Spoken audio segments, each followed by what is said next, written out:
Hi, everyone, and welcome to our 35th Revolutionizing Healthcare session. My name is Tim Oosterlinck, and together with Tim Schubert, I will be moderating today's session. Before kicking off today's session, I would like to talk about the summer. The Cambridge Center for AI in Medicine will run two very inspiring summer schools this year. For the first time, we have a summer school designed specifically for clinicians and medical students, without them having the need to have much prior experience in machine learning. You will learn from expert clinicians, machine learners, and statisticians, and they will teach you everything you need to know to get started. And hands-on sessions will not fall short either. So please spread the word and join us yourself if possible. Today, we will talk about treatment effects and how machine learning can really push this field forward in medicine. And we are also joined by Professor van der Schaar, of course, who has been spearheading these sessions for a while now. And of course, we have 4 excellent panelists, but for their introduction, I'll hand over to Tim Schubert, a medical student at Heidelberg and the co-host of this session. Thanks, Tim, and welcome everyone. Welcome back to these amazing sessions. And today, I think this is going to be especially inspiring. We have a recurring guest with us today, Professor Richard Peck, who's a pharmacologist, previously head of clinical pharmacology at Roche, and he's an honorary professor at the Liverpool University and also faculty at the Cambridge Center for AI in Medicine. We also have Professor Pierre joining us today from INSERM in Limoges. I hope I'm saying that right. I'm sorry. He's the head of the pharmacology and toxicology department there. We have, as you can already see, 2 different perspectives here with Professor Richard Peck showing clinical pharmacology and pharma industry perspective. Professor Marquet brings a lot of clinical and regulatory perspective to the session. And in addition, we have a clinician with us today, Professor Ern McKinney, who's a lecturer in renal medicine at the University of Cambridge and also a consultant in nephrology and transplantation. And he's also faculty at the Cambridge Center for AI in Medicine. And he brings a lot of clinical perspective to today's session. And then lastly, we have Professor Jean-Baptiste joining us today, also from the Pharmacology and Toxicology Department in Limoges. And he also brings more of a quantitative pharmacology perspective on causality today, if I'm correct, but we'll be lucky enough to hear more about all your research fields in just a bit. So today's session will consist of several parts. First, we will start off with an intro to causality and treatment effect estimation, and especially to the state-of-art and machine learning approaches from Professor van der Schaar. Then we'll hand over to Professor Pierre Marquet, then to Ern McKinney, then to Jean-Baptiste, and finally to Richard Peck to take us away with their unique perspectives on causality and treatment effect estimation. And of course, there will be time for Q&A in the end. And if any questions come up during the session, you're always free to ask them in the chat. You can also upload other questions that you find interesting, and we will take them in the end. So without further ado, I would like to hand over to Mihaela van der Schaar to take us away with the state of the art in machine learning. Thank you very much, Tim, for the introduction, and thank you so much to our panelists for joining us today. I'm especially interested about this topic and excited about this topic because it is one of the hardest for machine learning to deal with. I often say in my sessions for machine learners that medicine poses wonderful challenges for us, the machine learners, thereby creating new frontiers in machine learning. So it is this topic of personalized therapeutics, treatment effect estimation from observational data in clinical trials that I think represent wonderful hard problems that we, the machine learning community, have not yet conquered. And this is very exciting to me, both of the clinical impact, but also the machine learning impact. And actually, it is not that long ago, only 2 years ago, we had 2 sessions about next generation clinical trials. And you see quite a few of our panelists today, Pierre, Richard, and Ern. At the time, we also have Carsten Niemann from Denmark, but today we have Jean-Baptiste. So I really look forward to continuing the conversation we started at that time. In that particular session 2 years ago, we discussed how clinical trials are difficult to run, expensive, and at the same time ripe for disruption and require a new way of thinking. In the discussion with the panelists as well as the participants, we identify for every stage of a clinical trial different types of challenges that need new ways of thinking using machine learning. And all of these were seen by clinicians as being addressed poorly in clinical trials today. What we have done following those wonderful sessions was, together with my students, as well as other collaborators in machine learning, as well as in the clinical space, map these different challenges to different areas of machine learning: causality, causal effect inference, synthetic data, inverse reinforcement learning and multi-arm bandits, etc. And we have proceeded in our lab to try to address many of these challenges, some of them very complex and still ongoing. If you are interested to read more about how we mapped the different challenges in clinical trials that we identified together with clinicians into machine learning areas, you can see this information on our website, where we have tried to rewrite a big idea piece echoing these challenges. Today, I'm going to try to, at very rapid pace, go through a few of these ideas, just to show to you how your food for thought and your challenges have inspired us in machine learning. Let me start with phase 1 of clinical trials, optimal design of trials, and in phase 2, identifying good subpopulations to recruit for clinical trials. So often adaptive experimental design is thought as one of the frontiers in designing and rethinking randomized controlled trials. And while RCTs are actually only involving a population that is predetermined, subsequent advances such as adaptive enrichment design, adaptive signature design, and RCTs with futility stopping are examples of innovative trials where we can determine when to restart a trial and potentially on what subpopulations, and how prior trials or components of a trial can inform new trials. So what can machine learning offer in this space? We can use machine learning to model clinical trials and adaptive experimental design as commitments. And as newly discovered treatments cannot be marketed to patients until a clinical trial is conducted, which both requires time and is also costly, it is only normal to think about a trial as a commitment which may not always pay off. For instance, a clinical trial might end up failing to show efficacy. So in this recent machine learning work, we took the problem of trying to advance the work on adaptive enrichment design and try to build a solution that enables us to determine at any time to change a trial and restart it among multiple subpopulations. And given the time pressure created by the continual cost of keeping a commitment to a trial, what we try to answer in this question is, when should a decision maker break a commitment that is likely to fail, either to make an alternative commitment or to make no further commitments at all? And here by commitment, I'm thinking about a new related trial. And in order to solve this problem, we formalize this question as a new type of optimal stopping and switching problem called the optimal commitment problem, which I think is a fundamental problem that needs to be solved by adaptive clinical trials.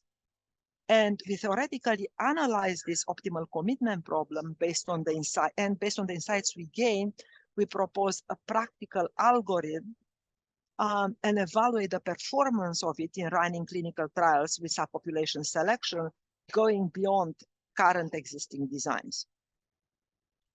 Another area where we have made some progress, and it is a very hard area, is the area of adaptive recruitment in clinical trials, where our focus was to identify good subpopulation fast and with confidence. So in this work, together with my students, we studied the problem of adaptively identifying patient subpopulations that benefit from a given treatment during a confirmatory clinical trial. And again, this type of adaptive clinical trial has been thoroughly studied in biostatistics, but has allowed only limited adaptivity so far. So what we have tried in our machine learning work was to relax some of the classical restrictions on such designs and investigate how we can incorporate ideas from recent machine learning, inclusively multi-arm bandits, to ensure that we have adaptive and online experimentation to make trials more flexible and efficient. If you are interested, you can see this work. Another area that I'd like to spend slightly more time in is the area of using observational real-world data to enable treatment effect estimation from data. And what we would like to address with this is personalized therapeutics, where we would like to estimate the effect of a treatment of an intervention on an individual on the basis of observational data. And we believe that for that, RCTs are not the answer. As you know, RCTs are small sample size. They often do not recruit the representative patients, either elderly patients or patients with comorbidities. They have limited follow-up. Often they do not look at competing risks and other types of outcomes and secondary outcomes or different types of medications and interactions of these medications over time. And often are only aimed, of course, to provide population level rather than individualized conclusions. So what machine learning can do, empowered with real-world data, it can use real-world data to build recommender systems to provide individualized treatment planning, personalized monitoring for individuals that are on a particular type of medication, as well as designing synthetic control arms. These are just a few of the frontiers where machine learning can really empower clinicians. And why not clinical trials? And over the years, we have done quite a lot in this area, but in the past, we have only focused on cross-sectional data. And more recently, we have tried to advance the agenda, and this is not only our lab, more generally, the machine learning community has tried to use the real-world data and observational data over time to estimate effects of treatment. And really, if you look at some of the recent work in this area, you see here Richard, together one of my PhD student, Alicia Kurt, and this is a joint work also with Owen, where we have started increasingly to show how these techniques in machine learning are maturing, what are the challenges and opportunities, and how far the machine learning has come, for instance, in clinical pharmacology and therapeutics. I'm also delighted to show that in a work that appeared again this month in Nature Medicine, we are able to show how the frontier in this area has been moving over the last years. And what we are able to do is to identify how to treat, when to give treatment, and when to stop treatments and change potentially to other treatments. And this is complex work which uses electronic tracker data as well as other forms of real-world data, such as clinical registries, to learn the effect of treatments for individuals. And this is not a prediction problem. This is a causal effect inference problem, which is challenging, not only because we do not observe counterfactuals, but also because the observational data, such as the real-world data, is biased by the knowledge and decisions made by the clinicians. So over the years, we have tried to really deal with these challenges and build machine learning models, such as, for instance, longer ago, the counterfactual recurrent networks, and more recently, dealing with observational data that is not sampled regularly, but rather irregularly. This work, for instance, that uses neural control differential equations. Also, we were able to use observational data to see if we can reproduce RCT results. And in this work that's trying to build synthetic twins, we are using observational data to generate and synthesize synthetic twins to estimate the effect of treatments from observational data. And in the process, we were able to reproduce RCT studies and show that we no longer need, in some cases, control arms, and in other cases, entire RCTs can be synthesized using observational data. So here what we do is we use electronic health record data from the United Kingdom to really synthesize the control as well as the treated population, and are able to reproduce the result of the clinical trial. And even more than that, have even more tighter confidence estimates associated with this. Finally, I'd like to say that not for nothing, we have a lot of clinical pharmacologists in the audience today. I think one of the most powerful areas where by machine learning, making joint forces with pharmacologists, both clinical as well as quantitative pharmacologists, a very powerful alliance can be built. This is an agenda that we started many years ago, but we have significantly progressed by joining forces with clinical pharmacologists. And I'm very excited about this, both because we can build a more powerful PKPD models, do precision dosing, and much more. And again, some advances in this area from our group were precision dosing for repurposing of dexamethasone in COVID-19.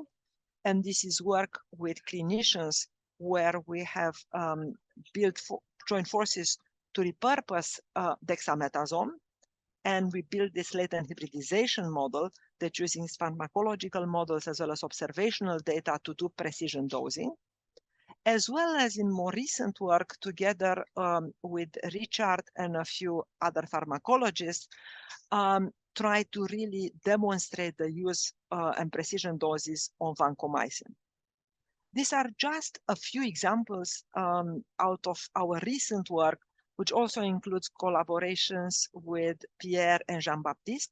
And I'm very, very excited about this frontier, and I hope you'll hear more about these endeavors and the practical impact in the clinical world from them. Thank you. Thank you so much, Mihaela, for this great introduction. And we would directly like to hand over to Professor Pierre for his short presentation. So yes, I'd like to tackle very briefly about the clinical and regulatory perspective on causal machine learning, especially in relation to clinical trials. And Mihaela already alluded to that. And I'm sorry, I forgot to thank all of you for inviting me for this session. So I'm going to talk about precision medicine, which is somewhat at odds with evidence-based medicine, because evidence-based medicine is derived from randomized clinical trials, where medical decisions are based on means and statistics by comparing drugs between them, drug A versus drug B in a condition X. That will end up with the best a priori probability of efficacy. And that's the concept of one size fits all, where every patient is supposed to get the same benefit arm ratio from the drug. But actually in clinical trials, there are successes and failures in both groups. And for some patients, the best drug might not be the best. And switching drugs between A and B might be of benefit for certain patients. But more than that, there are probably more than 2 drugs in certain conditions. And you can imagine that any possible drugs might be the best one for certain patients. So if we want to increase the success rate of treatments, what can we do? We can design more efficient drugs. Obviously, that's more of the pharma industry side or a fundamental basic pharmacologist. Or we can try and identify non-responders to certain drugs as soon as possible to better use the resources. And that's a statistical approach. And I believe this approach is prone to machine learning. Or we can design disease more specifically with a finer phenotyping process where we would rely on the mechanism of the disease rather than the syndrome. We will base our judgment on cellular or molecular biology rather than symptoms. But also we may base this phenotyping on real-world data, trying to figure out different clusters into patients with a certain condition. So apart from the phenotype of the disease, there are other sources of between-patient variability in drug response. The environmental and lifestyle environment or conditions such as food, age, sex, drug-drug interactions, etc. Genetics, epigenetics, which are genetic variations acquired in response to the environment, including chronic treatments, for instance. And if you think about that, the patients that actually receive a drug are far more diverse than the profile described in the drug label, which means that there is a lot of off-label prescription for many drugs. And whether a drug has a positive benefit-harm balance in all population strata and all individuals is very unlikely, and it's unknown. Generally, it's unknown. So how can we leverage real-world data to obtain real-world evidence?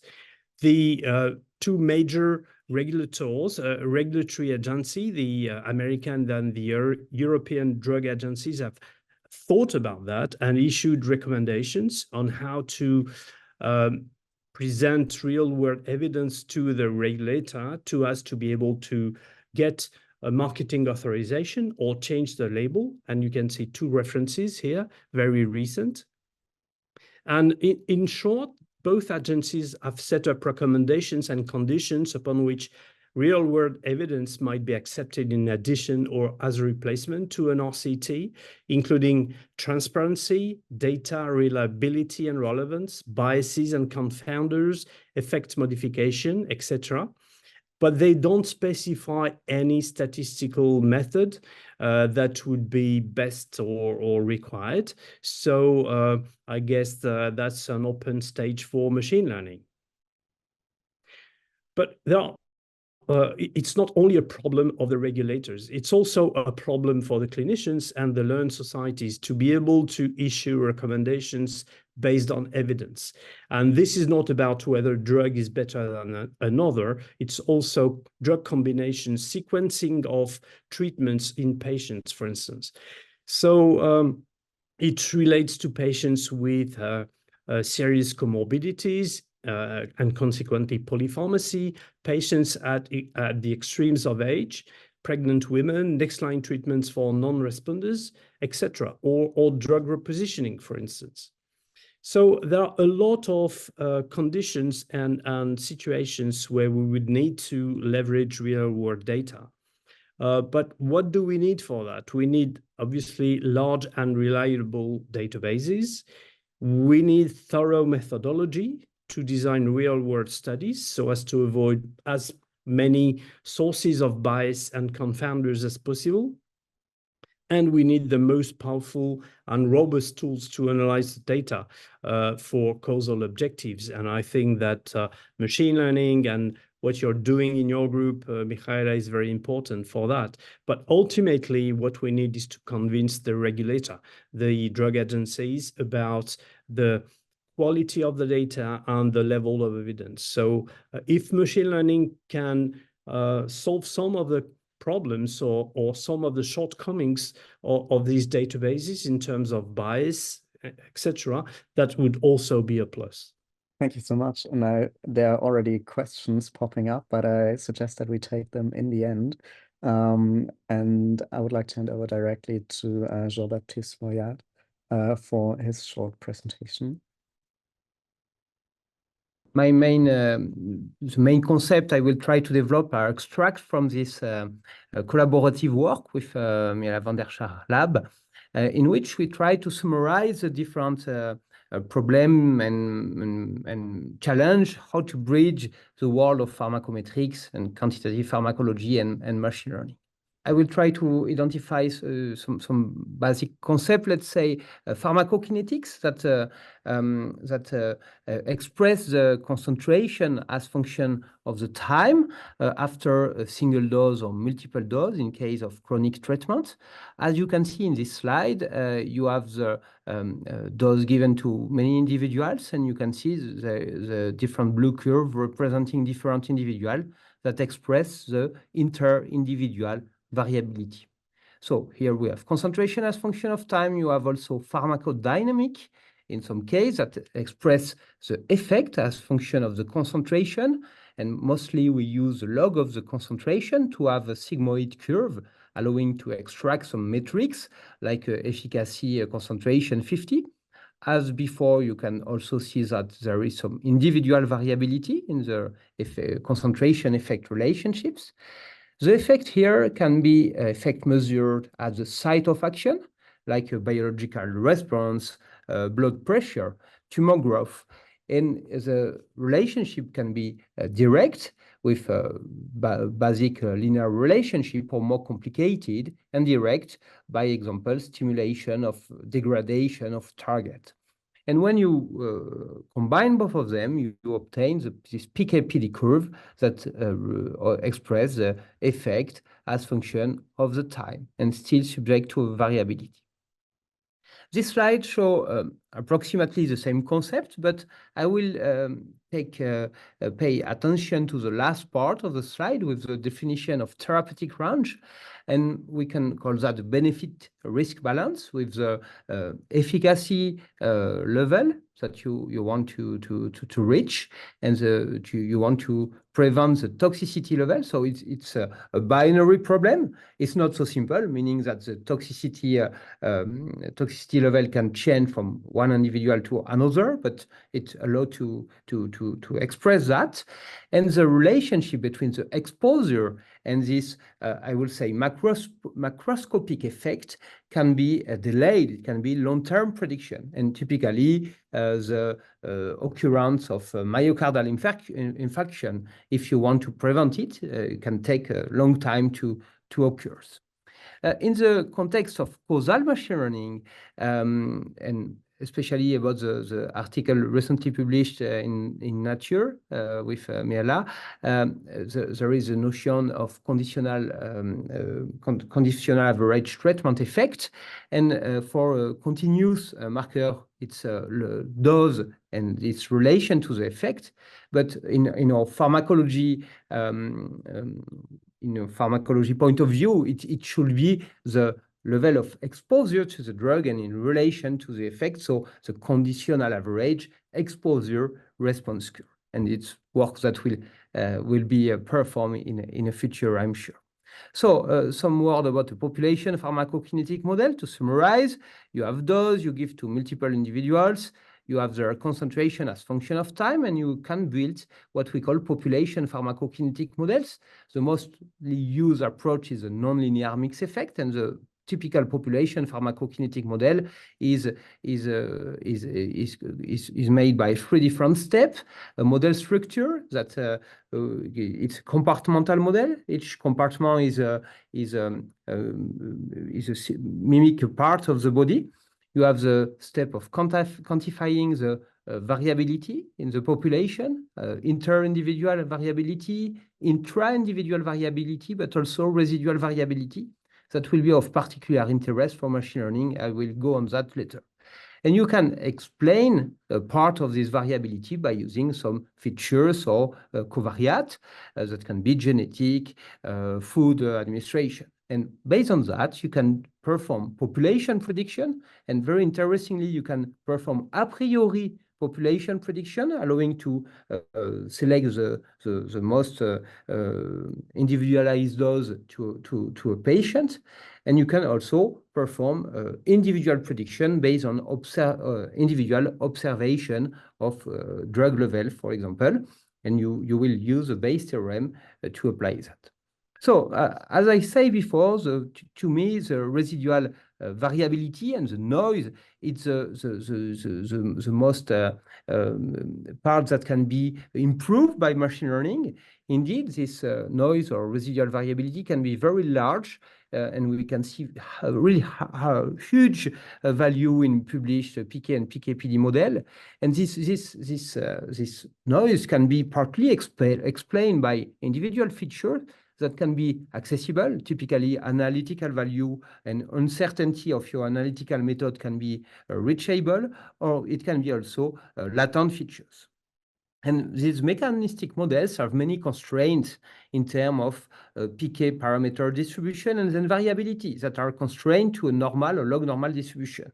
And I'm sure that machine learning, or at least hybrid machine learning mechanistic model, could help to first keep interpretability, especially for hybrid models, and to improve the fit. And I really enjoy the work from Christophe from the Van der Schaar Lab, who present recently work around the symbolic regression. And where are we going? Where is the future of this pharmacometry and quantitative modeling? Probably multi-scale and multi-source modeling. And with the concept of digital twin, the thing is that you have many data at different scale. It can be molecular biology, omics, blood, and tissular concentration. You can also have effect, macroscopic effect, meaning efficacy, adverse effect. And the goal is to build meta model that will improve the individual prediction by combining all these kind of models. And this is the goal of our DIGFAT consortium for digital pharmacological twin that I'm co-leading and funded by the French National Research Agency. So thanks for listening to me, and we'll be really happy to discuss all of that together later. Thank you so much for that. And also questions keep coming in, and please keep sending questions. We'll take them in the end. I'd now like to hand over to Professor Richard Peck. And as you've heard, I'll give a few thoughts from an industry perspective. I was a little bit hoping that Owen would already have gone, but I'll try to make some assumptions about what he might say. But as you've been hearing, for me, what we're moving from is a world where we're reasonably good at predicting what happens in populations, and where our data is based around populations, as you heard from Pierre and Jean-Baptiste already. We're moving from that world to a world where we may actually be able to make usable predictions at the individual level, which of course is what a clinician such as Pierre is, Owen is, and I used to be, has to do when you're faced with a patient. How is industry going to react? I think let's start with the good. I think one place where industry could well be very interested is in helping to streamline the design of the clinical trials, which is again something you've heard about already from Mihaela. Because particularly if you can predict what is going to happen in the absence of treatment, and you can do that reliably, a lot of opportunities come up for designing trials differently in terms of the control arm. And almost using each patient as their own control because you've got that prediction. And I think that opens up quite a lot of possibilities for faster, simpler trials, and that sort of thing is always of interest to industry. Yes, there will be some significant questions to overcome in terms of ensuring that the methodology is robust and acceptable to regulators. Again, Pierre, thank you. You've highlighted that already. But that's an area that I think is quite promising. What may be a little more challenging is industry's reaction to the idea of being able to take an individual patient and then try to predict should they get drug A or drug B or drug C. And that's because industry is still very locked into treating populations for two reasons. Firstly, pretty much everyone in industry thinks their drug is going to work for the whole of the population and is going to be better than any other drug that's out there. It's kind of the default mode. And they want to keep things simple, which is just give everyone the same drug, everyone gets our treatment, and there's no need to mess around. And the second big problem is industry does what regulators need in order to approve the drug, because if you don't get regulatory approval, no one's going to use it. So it's very locked into the current traditional randomized clinical trial-based approach, and I think that will take some shifting. However, there are some areas that I think are more fertile to help drive that shift. The first is going to be the problem drugs. The drugs that do work, but not in a huge number of patients, but they work really well in that small number, or drugs where there's a significant safety risk to counterbalance the benefit. So where you have those problem drugs, I think being better able to predict who are the right patients to receive this great drug could be very helpful. Maybe a very old example would be clozapine in schizophrenia. You know, you would never use it as a first-line drug, but there are some patients who really need it, but they've got to work through all the others before they get to the one drug that might actually help them. So a new, a new drug in a different disease that's has those nasty features like clozapine, for example, could be really helped by being able to predict. So the problem drugs, I think, is a good area. Where you're trying to penetrate an existing market where patients are already on other drugs, but your drug may be better than the ones that are already on, I think is a potentially important area to think of. Here, maybe multiple sclerosis, for example. Chronic disease, patients are already on treatment. If you're coming along with a drug that you think is better, industry is not going to be happy just being limited to only being used in the newly diagnosed patients. They're going to want to get into the patients already on other treatment. So if there's a tool that allows the neurologist, in the case of multiple sclerosis, to understand, hey, these patients I've already got on treatment A are actually better on treatment B, that drives switching, and that industry will be interested in.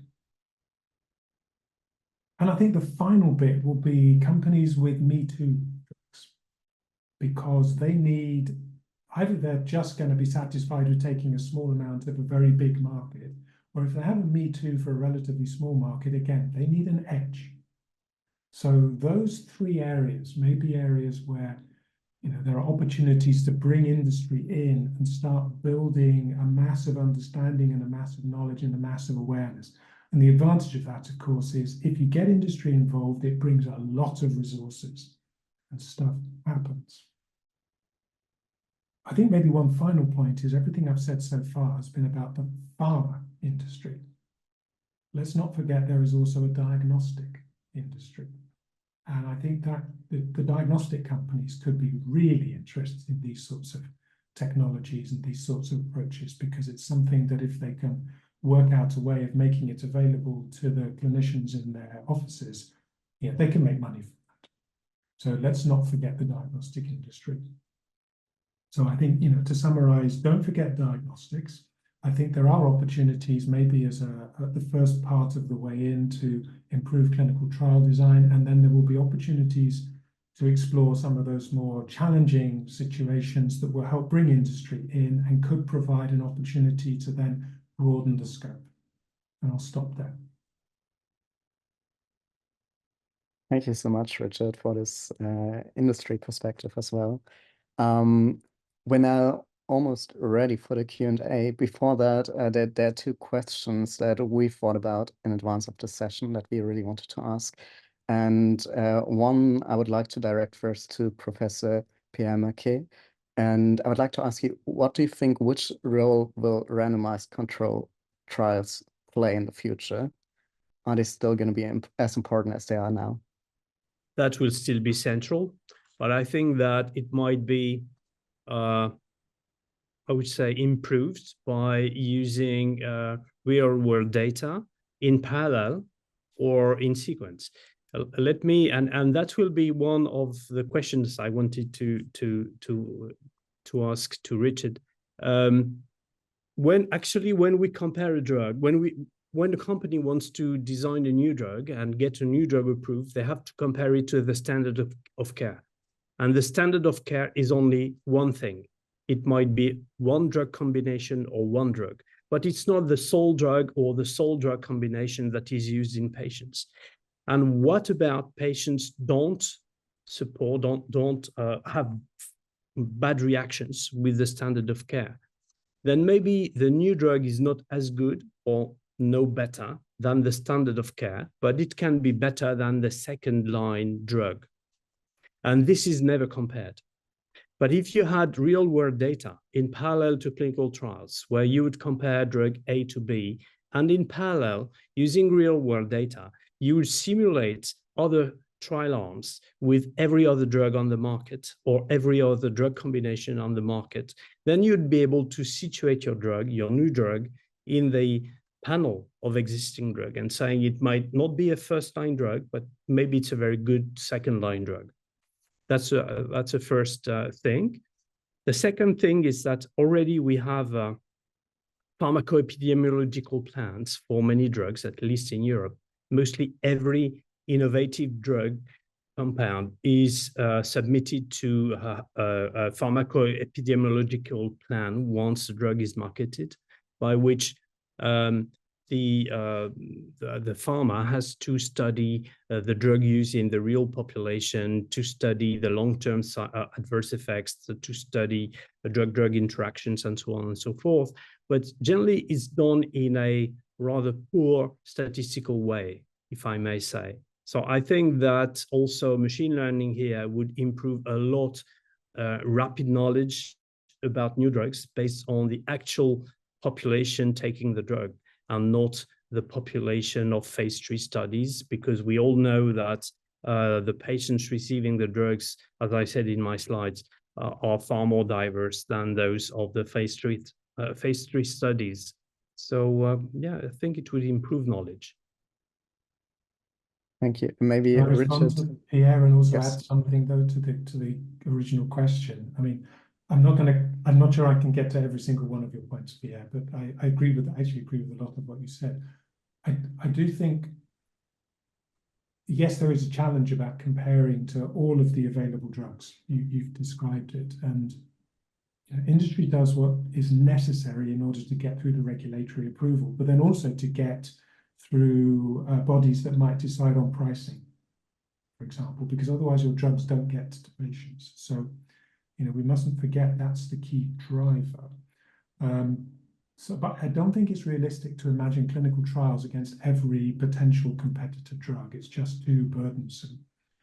I do see opportunities for getting that information at more of a real-world level, and I think that can be of interest to industry, particularly when, as I implied a few minutes ago, there are issues about the pricing, and they need to demonstrate an advantage over existing therapies in order to command some kind of premium price. One additional point, though, about RCTs, I also think it's going to be a very long time before we see the back of RCTs. And there's a couple of reasons for that. The first one, don't forget, we don't know anything about the safety of these molecules. Of course. To start with. And you've got to get that from a carefully controlled, rigorously controlled environment, I think, to learn about the safety. And that's one thing that RCTs will offer. Having said that, you can test a precision dosing algorithm in an RCT. It's just one of the arms in the RCT. And for me, that I think is going to be the future for how we include precision dosing algorithms within pre-approval trials. And if anyone doubts me, it's been done very recently. My former employer did it without me being the one suggesting it to them, but with a drug for an eye disease that needed to be injected into the eye. It's called faricimab. Trade name is Vabysmo, I think. And the precision dosing piece that was being looked at was, did you have to dose everyone every 8 weeks? Could you dose some people every 12 or even every 16? Because sticking needles in the eyes is not something you want to do any more often than it actually really has to be done. And there was an arm in the trials where the patients were assessed every month and a decision was made. In this arm, do we treat or don't we treat? Okay, and that was included in the pivotal trials, the pivotal phase 3. So it's perfectly possible to include precision dosing within RCTs. Thank you so much for that. And one quick other question, just very brief before we get to the Q&A. Maybe to Professor Moyat, but feel free to chime in. What do you think is the practical next step that we need to take to actually make these individualized treatment decisions based on machine learning powered tools a reality? What do you think, where's the roadblock that we're facing right now? Could you rephrase, please? Sorry. Yes, of course. So right now we don't really see these individualized treatment estimation methods being applied in practice. Okay. And what do you think is like the biggest roadblock to that? What is the biggest problem? Why we don't see that? Yeah, it's a very good question. So as Pierre said, I think the most problem is the regulatory part. People are waiting for particular validation, and especially agency to accept such kind of approaches. And as I often talks about with Mihaela, the thing also is that the program or tools developed have to be made available to the community, because you can see a wonderful tool and people say they have developed the best tool that ever been. The thing is that the tool are not available. So even with the best model, if you cannot use it, it has no real value. So the 2 point is model to be made available, and second is to the regulatory part, regulatory agency part.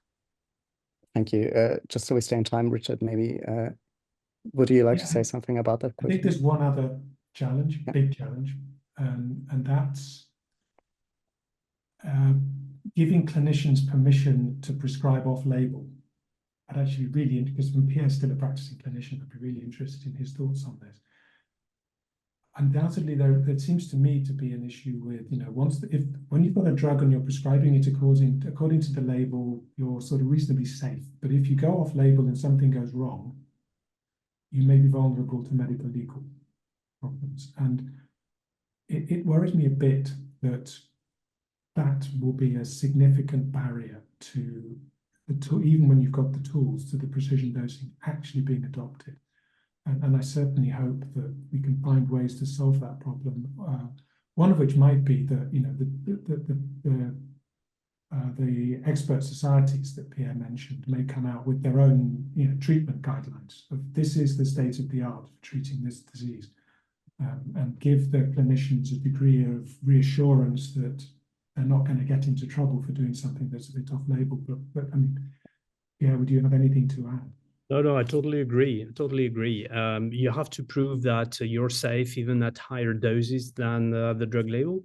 And it can be, well, again, real world data is probably useful here, because I expect that some patients would have received more than planned with drug labels, more than authorized. So if you analyze that and see that there are no strong or serious adverse effects with that would be reassuring. Other than that, I think also it has to be a clinical decision. So we might not take a dosing advice as a prescription. It's more diagnostic than therapeutics. And it has to be, the decision has to be made by the clinician. And they have information that they can apply as such, or they can make a trade-off between what they believe would be acceptable for the patients and what would be ideal, but possibly not acceptable for a patient, even if it's based on belief and average knowledge, because the label is based on average knowledge, and the highest dose possible is just based on, again, population response, not individual response. Thank you so much. I would now like to hand over to Tim for the Q&A. Okay, thank you, everyone. And yes, I would like to move over to the Q&A. And I would first like to ask Alexander to ask his question. If possible, please unmute yourself, and you can ask your question live to Mihaela. Sorry, you're still on mute. Sorry. Can you hear us now? Yes, perfect. All right. Thank you for inviting us. We were just wondering regarding these replicating the RCTs. So you could, in theory, make RCTs without actually making them. Is the data that you need for that, does that need to be complete data sets, like in a cohort? We have a lot of cohorts in Denmark. Or could you do it in theory with with just data from a hospital ward where the data wasn't collected as part of a cohort, so there wouldn't be complete data sets, but just the data that they happened to collect during the admission? Thank you very much for this question, Alexander. So definitely, you can use electronic health record data. As a matter of fact, for this synthetic twin project, we have used CPRD, which is it's a set of it's a clinical data set in the UK from primary care, and this contains prescription data. So definitely, we have quite a lot of missing data. Also, over time, we have observational data that is biased but informative. So the answer is we do not need cohorts that are having no missing data and that are followed up very rigorously, but rather we can use observational data. Also, I'm not sure how clear I was in my presentation, but I think that also puts another opportunity, which is the opportunity of maybe using observational data to determine how to monitor patients that are on a particular medication in an informative way. So rather than just maybe see somebody on a regular interval, one could identify what are really the right moments in time when the patient should come back for follow-up, either for their dose or their medication to be adjusted or follow-up. And I think that is very exciting.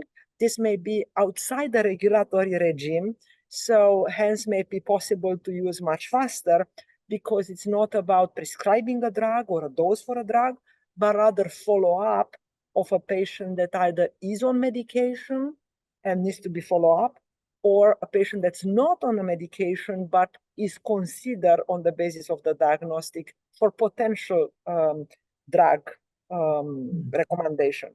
So I'm really quite excited about that as well. These are questions associated with monitoring and missing data, because this is not just missing data, it's about acquisition of information. I'd be very curious what Pierre has to say about this. Yes, thank you, Mihaela. I just wanted to say that the EMA mentioned this possibility of following up patients using real-world data, patients enrolled in clinical trials. When you want to follow up over long periods of time, you can follow them up using real-world data rather than organizing study visits with CRA, etc. And so the EMA recognized that it's a possibility. I don't know if they have already examples, but it's one possibility.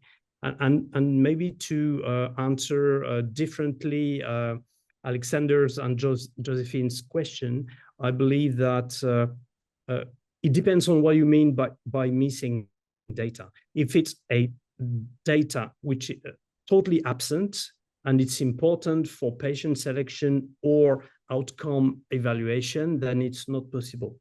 If it's data that is inconsistently present, or where you have some missing, the individual missing this data, but not the whole population, then it's possible.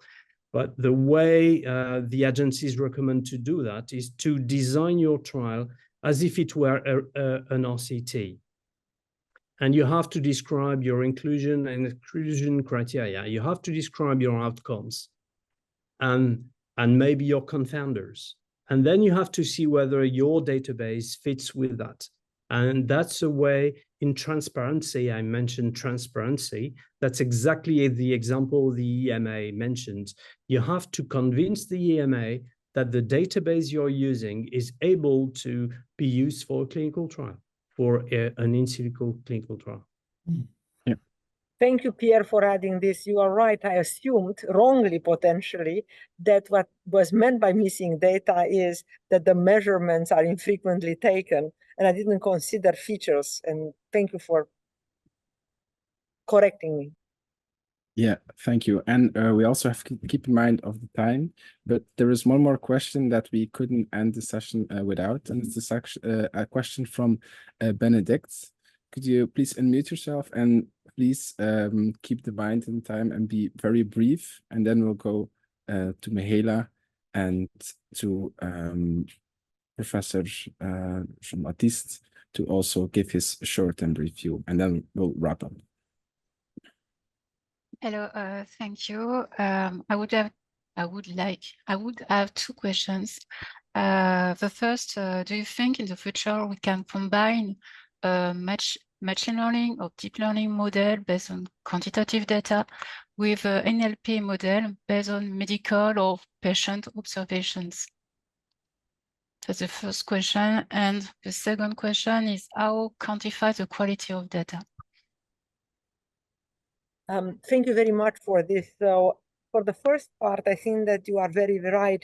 I think it's extremely interesting to consider not only quantitative tabular or longitudinal data, but also, for instance, clinician notes or other information that may be available from text. And just to give one of the many examples, this could either be text associated with an imaging report that a particular radiologist has provided or pathologist. Another scenario is where information is longitudinally captured, and it's captured, for instance, by a clinician that makes notes about the state of the patient and why they are seeing the patient more frequently or less frequently. I think, and in which case is informative sampling. So I think in both these two cases, adding natural language processing that processes clinician notes can be unbelievably informative. Another scenario would be for side effects of medication, which may be captured not in quantitative information, but rather in terms of text. I think all these different cases can empower the work on causal inference from observational data and provide more pertinent recommendations that are taking into consideration clinician judgment. And finally, we talk often about bias in data, but as some of our recent work in machine learning has shown, clinicians are not biased when making decisions. They are using their clinical judgment to decide how to treat, when to treat. And some of these judgments are not recorded in quantitative information, but rather in notes, which describes why they chose a particular form of action and treatment. And I think that's another area where we can learn a lot from this bias, which is nothing else than expertise. Thank you.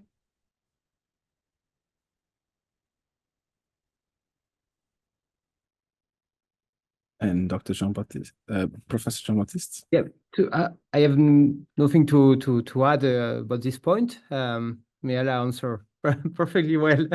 Yeah, I fully agree. Yeah, I think it will be, of course, possible.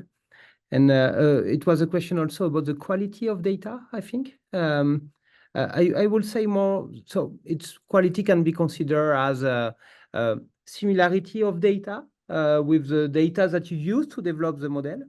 And I know there are very recent work also from Mihaela Lab about the usability of model in different type of data. That's a very important point, but also it can be seen as the noise in the data, as the data very noisy or not, and there are also ways to compare the data that the new data that you have to previous data in terms of distribution. For example, you can see if your new data fit in the previous data distribution. So that's some method that you can use. I don't know, perhaps Mihaela has some word about that. But I think in view of time, maybe that's a good time to stop. But definitely, I think that this question is very pertinent because as soon as we are learning from observational data rather than clinical trials, the data may be erroneous and may be missingness in all sorts of ways. And this affects the way we estimate the effect from data. And I would say the machine learning community has only very recently started to consider data issues, whether it's missingness, noise, error, shifts and drifts, in the causal questions. So I think that this marriage of real-world data imperfections and how much they hinder us in estimating correctly the effect of treatment is really a frontier, I would say, in machine learning for now. Thank you, everyone. I would like to conclude this session by first thanking our panel for making the time in their busy schedule to join us. Your ideas will inspire future discussions that will surely follow. I would also like to invite you all to join our next session. This session will be a specialty spotlight, meaning that we'll dive deep into a medical specialty and try to solve the complex problems that they face together. The next session will be about cardiology, and it's bound to be a very exciting session. Once again, I would like to invite you to scan our QR code and join the Cambridge Medical AI Summer School. This is a chance for you to move from a person who is interested in AI to a clinician that can move and develop new methods within your field. Thank you all for joining us today.